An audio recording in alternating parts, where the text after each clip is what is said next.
Hei, onko sulle tuttu mahonki-obsidiaani? Eli tämän näköinen kivi, jossa on siis mustaa ja punaista. Mä olin tuossa edellisviikonloppuna noilla hengen ja tiedon messuilla ja myin siellä kaikki mun omatekemät heilurit. Jäiköhän mulle peräti 2 jäljelle, niin mä tein viime viikolla sitten lisää. Että tää on nyt sitten yhtä tyyppiä. Eli tässä on käytetty nyt labradoriittia, eli näissä näkyy tätä ihanaa flashia tässä näin. Eli näen sitten, tämä heiluu tässä näköjään nyt sitten eitä. Mutta no, anyway, joka tapauksessa mä tein uutta varastoa viime viikonloppuna, tai siinä viime viikolla.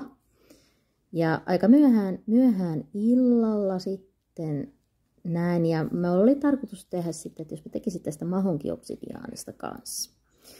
Ja tässä nyt näkee, tää on nyt tää kaiverrus, tässä näyttää minisieni, että näkee vähän paremmin, minkä näköinen tää on tää mahonki-obsidiaani. Niin, mä siinä illalla myöhään kun mä tein, niin satuin nukahtamaan sitten vähän, torkahdin siihen sohvalle sillä lailla, että mulla oli tää pieni pussukka, missä täällä nyt on 11 kiveä, kun tässä nyt sitten on tässä pussukassa.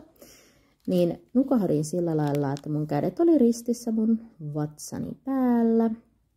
Siinä niin kuin pallean päällä. Ja sitten kun mä heräsin sitten hetken päästä, niin mulla oli tosi huono olo. Eli mua huimas ja mua oksetti. Ja mä ihmettelin, että mistä ihmeestä tämmönen fiilis tulee. Että ihan tosi voimakas huono olo. Ja en sitten keksinyt sitä, mun piti olla vähän aikaa siinä sohvalla ennen kuin mä pystyn nousemaan siitä, että mä oksennan, jos mä lähden tästä nousemaan, istumaan kunnolla tai lähden liikkeelle, niin mun oli vähän aikaa siinä pakko niin kuin istuskella ja tuntui siltä, että nyt maailma vähän tässä nyt pikkusen pyörii tässä ympärillä. Niin seuraavana päivänä mä sitten vähän tuli mieleen, että hetkinen, että mitäs tähän mahonki-obsidiaaniin kuuluukaan, niin sehän on hyvin suojaava, maadoittava ja voimaannuttava kivi ja hyvin tehokas tämmöisten negatiivisten energioiden puhdistamiseen. Eli mustat kivet on yleensä semmoisia hyvin suojaavia, puhdistavia, niin suojaavat ihan negatiivisilta energioilta ja puhdistavat omasta itsestänsä semmoista negatiivisuutta ja käytetään niin kuin esimerkiksi obsidiaania tai mustaa turmaliinia voidaan käyttää vaikka eteisessä, huolehtia siinä, ettei itse tule niin asuntoon semmoisia negatiivisia energioita. No sitten tämä punainen kivi on yleensä juuri se semmoinen maadoittava kivi sitten, niin kuin punainen jaspis on hyvin yleinen. Eli tämä mahonki-obsidiaani saattaa olla nyt vähän sitten outo, että itsellekin tämä on aika lailla uusi tämä kivi, että ja tää tuli tää sieni semmoisessa setissä, missä mä ensimmäisen kerran niin näin tämän mahonki-obsidiaanin. Että tämmönenkin on olemassa. Ja tosiaan siinä aamulla sitten lueskelin, että mitä siihen tosiaan liittyy, niin sitä käytetään vihan, katkeruuden ja mustasukkaisuuden työstämiseen. Ja sitten koska se oli siinä solarin kohdalla, eli pallean kohdalla, niin palleahan on meillä se tunnesakra. Eli meidän tämmöiset monet tunnetyöskentelyn sakraksi voidaan sanoa. Eli silloin kun me nauramme tai suremme, niin sehän tuntuu ihan vatsassa, pohjassa asti. Ja sitten kun mulla on itsellä vielä kaiken lisäksi tuo refluksitauti, eli mulla on se vatsalaukun läppä löysä, rakenteellinen ongelma, niin epäilen, että jotenkin se vaikutti varmaan sit siihen, että mä pidin sitä just sitten sillä kohdalla. Eli mulla on siis sillain tiettyjä negatiivisia tunteita, mitä mä itsessäni yritän työstää tällä hetkellä, niin sitten ymmärsin että tämä mahonki-obsidiaani vaikutti siis siihen, että mulla rupesi oksettaan, koska sitä energiaa haluttiin puskea minusta ulos. Eli se oli semmoinen erittäin mielenkiintoinen kokemus.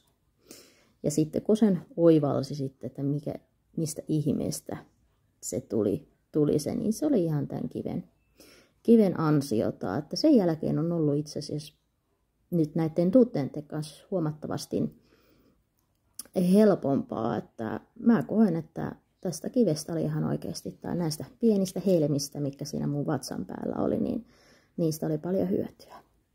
Ja muutenkin mä oon herkistynyt tosi paljon kiville viimeisen vuoden aikana, eli nyt kun mä ihan pidän tätä pientä sientä tässä sormissani hetken aikaa, niin mä tunnen ihan kuinka mun sormien nivelissä tuntuu tämä energia tässä kivessä, että tää kun mun vasen käsi, niin maadottavat kivet toimivat mun vasemmalla puolella huomattavasti tehokkaammin. Että jos mulla olisi nyt sitten toi pitäisi oikeassa kädessä, niin vaikutus ei ehkä välttämättä olisi niin vahva. Eli mulla on tämmöinen jännä puoliero.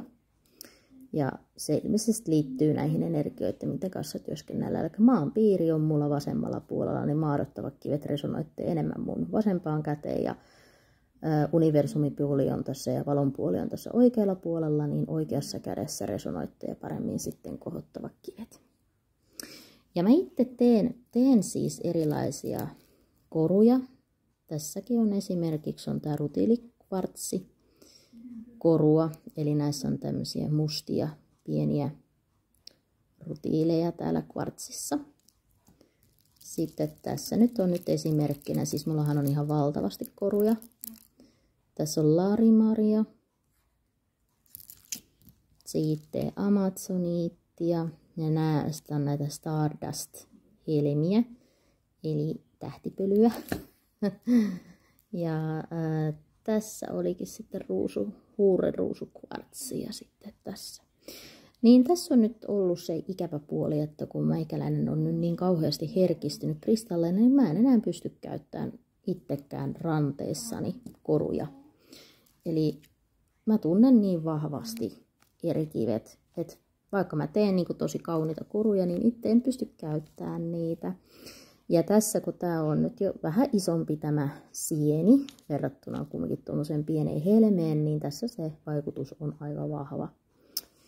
Eli mulla on siis olemassa ihan semmoinen nettikauppa, missä myyn erinäköistä käsityötuotetta, niin näitä näkijän apuvälineitä ja koruja mä oon sinne lyönyt, että se nettikauppa on nyt hiukan tässä nyt vielä keskeneräinen, mutta jos kiinnostaa käydä vähän kurkkimassa, niin mä laitan linkkiä tämän videon yhteyteen, että jos haluaa käydä katsomassa. Mutta se oli nyt tämä mun oma tarinani tästä Mahonki Obsidianin tehosta, että miten oikein niin kuin fyysisiä vaikutuksia voi olla tämmöisellä kivillä ja kristalleilla ja just se, että huomasi, että vaikka mä nyt kirjaimellisesti oksentanutkaan, niin huomaa sen, että siinä niin kuin musta poistui tämmöisiä negatiivisia energioita, että mä en ole tuntenut enää ihan samalla lailla sen kokemuksen jälkeen näitä negatiivisia tunteita, ainakaan tässä asiassa. Eli vaikka teho oli erittäin vahva, niin voisin kuvitella, että vastaavasti kun tulee sellainen tilanne, että itseäni tarvitsee tehokkaasti puhdistaa, niin tiedän sitten jo valmiiksi, että sitten lähdetään työstämään tämän kiven kanssa. Tämmönen jutska ja Halloweeniin liittyen varmaan tuleekin sitten materiaalia sitten videoissa, kuten täällä jo vähän näkyy, niin täällä jo vähän sitä kovasti jo odotellaan. Moi moi!